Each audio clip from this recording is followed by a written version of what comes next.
27 ফেব্রুয়ারি 2002 সালে গুজরাটের গোধরা কাণ্ডের কথা আমরা সবাই জানি। সে রাতে এক হিন্দু মেয়ে বিপদে পড়ে রাতের অন্ধকারে ভুল করে এক মসজিদের ভিতর প্রবেশ করেছিল।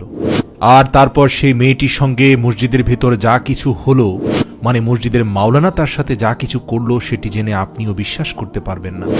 আবার তার সঙ্গে আপনি আশ্চর্য হয়ে ভাবতে থাকবেন, একজন মাওলানা এমন করতে পারে? প্রিয় দর্শক, 27 ফেব্রুয়ারি 2002 এর সম্পর্কে কে না জানে? কেননা এটি সেদিন যেদিনের কথা পুরো পৃথিবী জানে। এটা সেই দিন যেদিন হিন্দু এবং মুসলমানদের মধ্যে গুজরাটের গোধরাতে দাঙ্গা শুরু হয়েছিল, আর যেখান থেকে হাজার হাজার নিষ্পাপ অসহায় মানুষ মারা গিয়েছিল। আরও যে একটি বিচ্ছিন্ন ঘটনাকে কেন্দ্র করে গুজরাটের হিন্দু এবং মুসলমানদের মধ্যে খুবই ভেদাভেদ শুরু হয়ে যায়। আজকের যে ঘটনাটি আপনাদের সামনে উপস্থাপন করতে চলেছি, সেটি গুজরাট দাঙ্গার সময়ের ঘটনা। মানে ঘটনাটি ছিল 27 ফেব্রুয়ারি দিন গড়িয়ে রাতের ঘটনা। ট্রেনে আগুন ধরে যাওয়ার হিন্দু এবং মুসলিমদের মধ্যে দাঙ্গা শুরু হয়ে যায়, আর যখনই রাত নেমে আসলো তখন সেটি আরও বেশি ভয়ঙ্কর রূপ ধারণ করল। আর দাঙ্গায় অংশগ্রহণকারী মানুষরাও ভয়ঙ্কর রূপ নিয়ে রাস্তায় ঘোরাফেরা করতে শুরু করল, এবং সে রাতে অসহায় মানুষদের উপর বিভিন্নভাবে হামলা হচ্ছিল। ঠিক এই সময় গুজরাটের আহমেদাবাদে শহরে এক হিন্দু মেয়ে নিজের ঘরে ফিরছিল, আর এর মধ্যেই সেই মেয়েটি দেখল তার সামনে হাজারো লোক তলোয়ার নিয়ে এবং উচ্চ আওয়াজ করতে করতে এগিয়ে আসছে। আর যা দেখে সে হিন্দু মেয়েটি খুবই ঘাবড়ে গেল, এদিক ওদিক ছোটাছুটি করতে লাগলো এবং ভয়ে অনেকে ঘরের দরজায় কড়া নাড়তে লাগলো।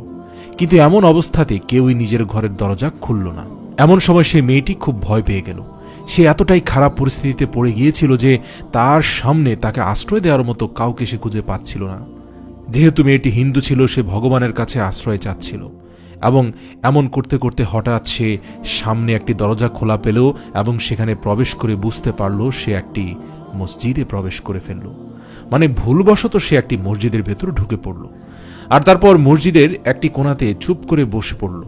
মসজিদে প্রবেশ করতে সে মেয়েটি দেখতে পেল মসজিদের অন্য কোণাতে এক যুবক মৌলভী বসে বসে কোরআন তালাওয়াত করছিল। তার সামনে একটা চেরাগ জ্বালানো ছিল, মাওলানা কোরআন পড়ছিলেন। মাওলানাকে দেখে সেই হিন্দু মেয়েটি তার কাছে এগিয়ে গেল এবং বাইরের সমস্ত ঘটনা খুলে বলল। অর্থাৎ সেই মেয়েটি মৌলভীকে বলল যে কোনো করেই হোক আজকে রাতে যেন তার এখানে থাকার ব্যবস্থা করে দেওয়া হয়। আর সে বলল সে প্রচণ্ড নিরাপত্তাহীনতায় ভুগছে। এখন যদি সে বাইরে যায় তাহলে দাঙ্গা হাঙ্গামাকারীরা তাকে শেষ করে ফেলবে। মেয়েটার কাকতি মিনতি শুনে যুবক মাওলানা বাইরের দরজার কাছে গেলেন এবং বাইরের পরিস্থিতি বোঝার চেষ্টা করলেন। মৌলভী সাহেব দেখলেন যে বাইরের অবস্থা খুবই খারাপ। অনেক মানুষ একসাথে লাঠি পাথর তরবারি নিয়ে এদিক সেদিক ঘোরাঘুরি করছে, আবার কিছু মানুষ মসজিদের বাইরে হাতে তরবারি নিয়ে দাঁড়িয়ে আছে। কি ভয়ঙ্কর পরিস্থিতি! আর এটি দেখে মৌলভী সাহেব নিজেও বুঝতে পারলেন যে এই মুহূর্তে এই মেয়েটিকে মসজিদ থেকে বের করে দেওয়া কোনোভাবেই ঠিক হবে না। যদিও বিশেষ প্রয়োজন ছাড়া এই মেয়েটি মসজিদে রাত কাটানোটা তার দৃষ্টিতে ঠিক হচ্ছে না, কিন্তু তারপরেও বিপদগ্রস্ত একজন মানুষকে এভাবে বের করে দেওয়াটা তার কাছে ঠিক মনে হলো না। তারপর মৌলভী সাহেব মসজিদের চট দিয়ে এক কোণায় পর্দা বানিয়ে ছোট্ট একটা তাঁবুর মতো রুম তৈরি করে ফেললেন এবং সেই মেয়েটিকে সেই রুমে থাকতে বললেন।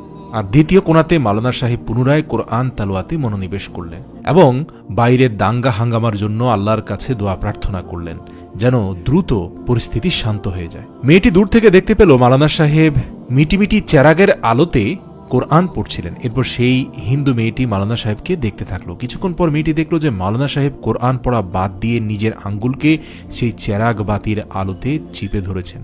তার কিছু সময় পর মাওলানা সাহেব পুনরায় চেরাগ থেকে তার আঙ্গুল উঠিয়ে নিলেন এবং পুনরায় তিনি আবারও আগুনের উপর হাত নিয়ে গেলেন। এভাবে তিনি বেশ কিছুক্ষণ আগুনের উপর হাত নিলেন এবং হাতটা পুড়ে যাচ্ছিল। তারপর আবার প্রচণ্ড যন্ত্রণায় হাতটা সরিয়ে নিলেন। এই কাজগুলো বারবার করতে শুরু করলেন। মসজিদের অন্য কোণায় বসে থাকা সেই হিন্দু মেয়েটি এই ভয়ঙ্কর দৃশ্যগুলো নিজের চোখে দেখে অবাক হয়ে গেল।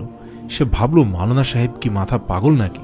তিনি কেন বারবার নিজের আঙ্গুল চেরাগের আগুনে পুড়ছেন? এ কথা ভাবতে ভাবতে সে হিন্দু মেয়েটির ঘুম এসে পড়ল। তারপর পুরো রাত সে ঘুমিয়ে কাটিয়ে দিল। তারপর আবার ভোরে নামাজের ওয়াক্ত হয়ে গেল, আর এরপর মাওলানা সাহেব ফজরের নামাজ আদায় করার জন্য উঠলেন আর দরজার কাছে গিয়ে বাইরের আবহাওয়াকে দেখতে লাগলেন। তিনি দেখতে পেলেন সুবহে সাদিকে বাইরে কোনো মানুষ দেখা যাচ্ছে না। দাঙ্গাকারীরা মোটামুটি টায়ার্ড হয়ে গিয়েছে এবং স্থান ত্যাগ করেছে। তারপর মাওলানা সাহেব সেই মেয়েটির কাছে গিয়ে তাকে উঠালেন এবং বললেন, বোন, আপনি তাড়াতাড়ি উঠে পড়ুন এবং আপনার নিজ বাসস্থানে ফিরে যান, কারণ কিছুক্ষণ পরে আজান হবে এবং মুসল্লিরা চলে আসবে। অর্থাৎ আপনার এখানে থাকাটা কোনোভাবেই ঠিক নয়।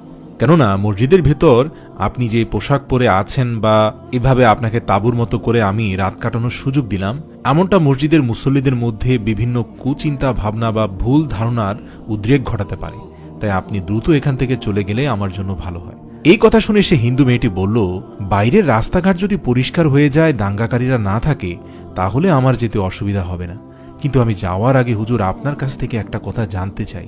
আপনি যদি অনুমতি দেন তাহলে আমি আপনাকে এই প্রশ্নটা করব। মাওলানা সাহেব বললেন, আপনি অবশ্যই করতে পারেন। তারপর সেই হিন্দু মেয়েটি বলল, মাওলানা সাহেব, আপনি রাত্রিতে কোরআন তালাওয়াতের সময় আপনার আঙ্গুলকে চেরাগের আলোতে কেন বারবার ধরেছিলেন? কেন বারবার নিজের আঙ্গুল জ্বালিয়ে কষ্ট পাচ্ছিলেন? এই কথা শুনে মাওলানা সাহেব বললেন, বোন, তুমি যদি এই প্রশ্নটি না জিজ্ঞেস করতে তাহলেই তো ভালো হতো, কেননা এটি আমার একান্ত ব্যক্তিগত ব্যাপার আর তোমাকে এর উত্তর দিতেও আমি যথেষ্ট সংকোচ বোধ করছি। কিন্তু হিন্দু মেয়েটি বলতেই লাগলো, যতক্ষণ আপনি এর সম্বন্ধে আমাকে সঠিক এবং সত্য উত্তর না দিবেন ততক্ষণ পর্যন্ত আমি এই মসজিদ ত্যাগ করছি না। যত তাড়াতাড়ি আপনি সঠিক উত্তর দিবেন তত তাড়াতাড়ি আমি চলে যাব। মেয়েটির জেদ দেখে মাওলানা সাহেব বলতে বাধ্য হলেন। তারপর মাওলানা সাহেব নিচের দিকে তাকিয়ে সংকোচ নিয়ে বলতে থাকলেন, দেখো বোন, যখন তুমি রাতের বেলা মসজিদে প্রবেশ করলে তখন তোমার সৌন্দর্যকে দেখে শয়তান আমার অন্তরে কুচিন্তার উদ্রেক ঘটালো, আর এই জন্য আমার হৃদয় তখন খাইশি চাহিদা বাড়তে থাকলো। তোমাকে দেখার পর আমার মনে নোংরা নোংরা চিন্তা আসতে শুরু করেছিল, আর এজন্য আমার বিবেক আমাকে সঙ্গে সঙ্গে বলে উঠল, যদি তুমি খারাপ ও নোংরা কাজ করো এই অসহায় মেয়েটির সাথে, তাহলে কাল কিয়ামতে উত্তপ্ত আগুনে জ্বলার জন্য তুমি প্রস্তুত হয়ে যাও, আর যেটি এ দুনিয়ার আগুনের চেয়ে 70 গুণ বেশি উত্তপ্ত। সেজন্য এখানে সবচেয়ে উত্তম কথা এটি হবে যে তুমি প্রথমে এই দুনিয়ার আগুনের স্বাদ গ্রহণ করে নাও। আর এজন্যই আমি আমার মনের কথাকে প্রাধান্য দিয়ে আগুনের দিকে হাত বাড়িয়ে দিলাম। আমি বোঝার চেষ্টা করলাম 70 গুণ হালকা আগুন আমার হাত 10 সেকেন্ডও সহ্য করতে পারল না, তাহলে 70 গুণ উত্তপ্ত তাপ কি করে জাহান্নামে আমি সহ্য করতে পারবো। আর এ কারণে রাতের বেলা আমার মস্তিষ্কে যখনই নোংরা চিন্তাভাবনা আসছিল, আমি সাথে সাথে আঙ্গুলকে চেরাগের উপর জ্বালিয়ে দিচ্ছিলাম আর নিজের আত্মাকে আগুনের স্বাদ গ্রহণ করিয়ে আমি বুঝাচ্ছিলাম, অন্তরের খায়েশকে নিয়ন্ত্রণ করো আর আল্লাহকে ভয় করো। যে ব্যক্তি আল্লাহর ভয়ে ভীত থাকে তার দ্বারা কখনো অশ্লীল বা অন্যায় কাজ হতে পারে না। আর এভাবেই সম্পূর্ণ রাত আমি অতিবাহিত করলাম। প্রিয় দর্শক, একটা কথা অবশ্যই মনে রাখবেন, যে পুরুষ এবং মহিলারা আল্লাহ রাব্বুল আলামিনকে ভয় করে থাকে, সে পুরুষ এবং মহিলাদেরকে আল্লাহ রাব্বুল আলামিন সবচেয়ে বেশি ভালোবেসে থাকেন। এটা কোরআনের কথা।